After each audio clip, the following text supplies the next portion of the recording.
Udah di play, udah di record maksudnya. Oke. Iya, aku juga.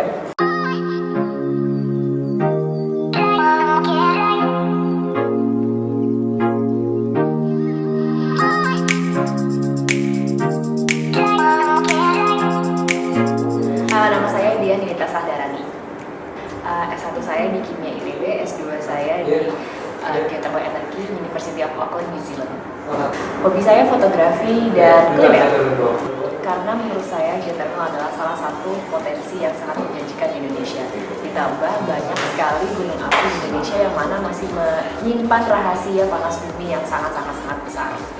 Jadi harapannya di akhir kuliah ini kalian akan mendapatkan informasi tentang apa itu panas bumi, kemudian bagaimana potensi panas bumi di Indonesia, dan pemanfaatan panas bumi sebagai energi di Indonesia. Ini kita akan membahas materi perkuliahan mengenai panas bumi atau yang kerap dikenal dengan geothermal. Jadi geothermal adalah salah satu potensi sumber daya alam di Indonesia yang banyak ditemukan karena posisi Indonesia yang cukup strategis.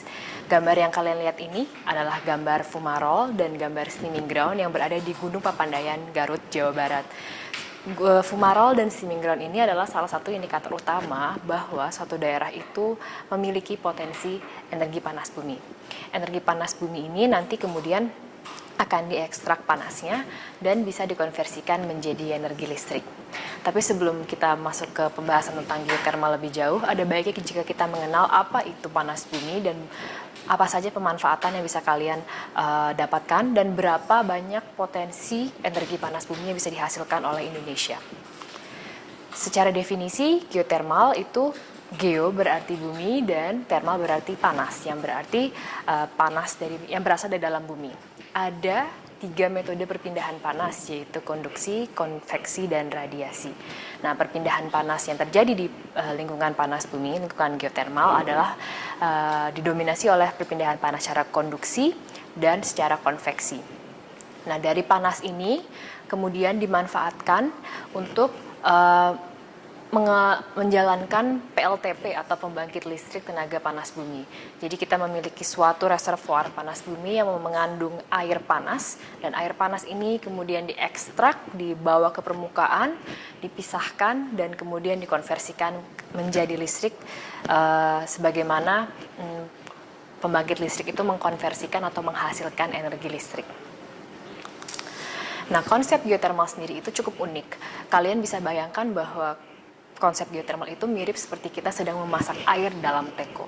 Jadi bagaimana kita mau memasak air dalam teko, kita butuh beberapa hal.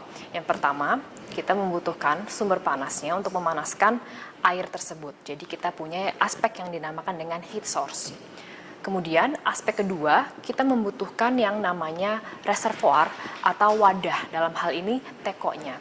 Di sistem panas bumi yang kalian temukan di alam, reservoir itu biasanya memiliki besaran atau dimensi tertentu yang mana dia punya kapasitas tertentu untuk menampung air panasnya.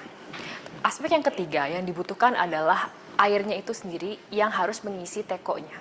Kalau tidak ada airnya, bisa saja yang dipanaskan hanyalah uap dan dengan demikian nanti akan menghasilkan sistem panas bumi dengan karakteristik yang dinamakan dengan dry system.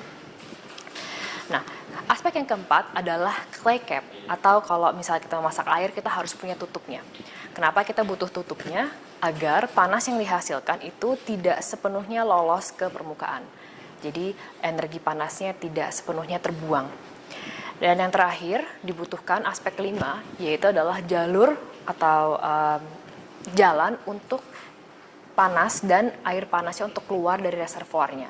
Jadi dinamakan dengan pathway-nya, atau kalau kita ibaratkan di tekonya itu adalah corong atau mulut dari tekonya. Nah, dalam realitanya biasanya pathway atau jalur keluar dari air atau uap panasnya itu biasanya berupa kekar atau bisa berupa sesar. Nah, dengan demikian konsep geothermal panas bumi itu bisa diibaratkan dengan kita memasak air dalam teko.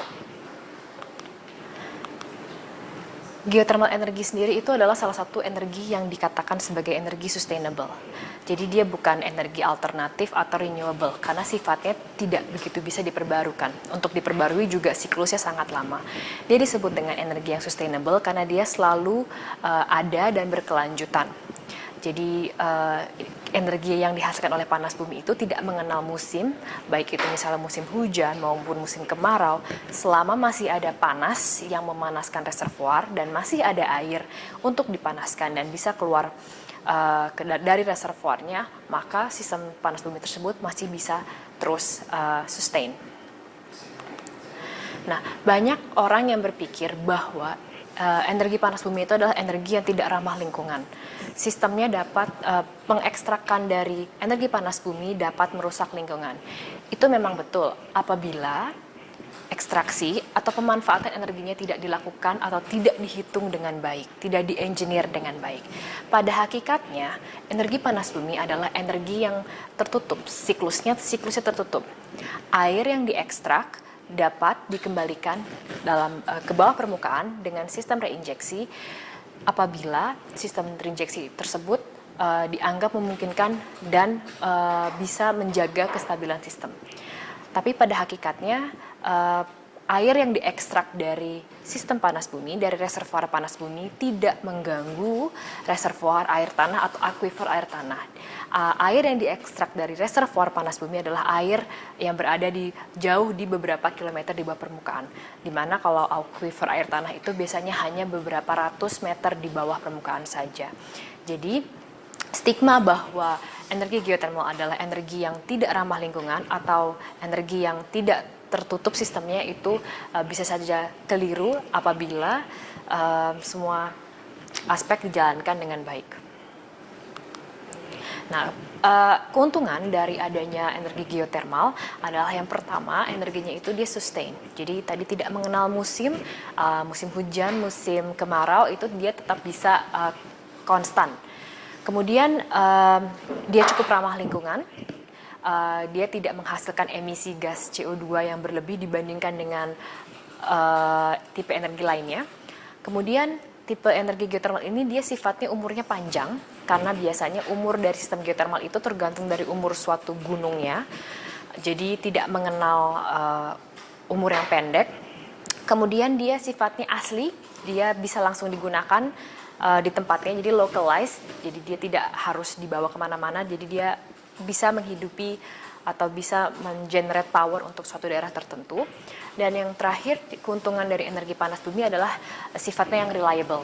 Jadi dia tidak bergantung pada musim tadi yang seperti sudah saya sebutkan, dan tidak bergantung pada kondisi pasar, harga pasar, baik itu harga pasar yang menyangkut fossil fuel atau harga bahan-bahan lainnya.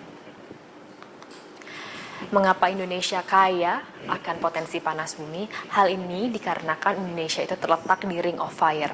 Kita terletak di jajaran kepulauan yang memiliki banyak gunung api akibat posisi kita yang berada di zona subduksi. Jadi kita bisa memanfaatkan potensi kita ini, lokasi kita yang berada di Ring of Fire, karena kita merupakan salah satu penghasil produsen energi geothermal yang cukup besar di dunia. Jadi secara keseluruhan, secara global, Indonesia itu menempati posisi kedua sebagai produsen energi geothermal terbesar di dunia. Yang pertama adalah Amerika Serikat, kemudian yang ketiga adalah Filipina.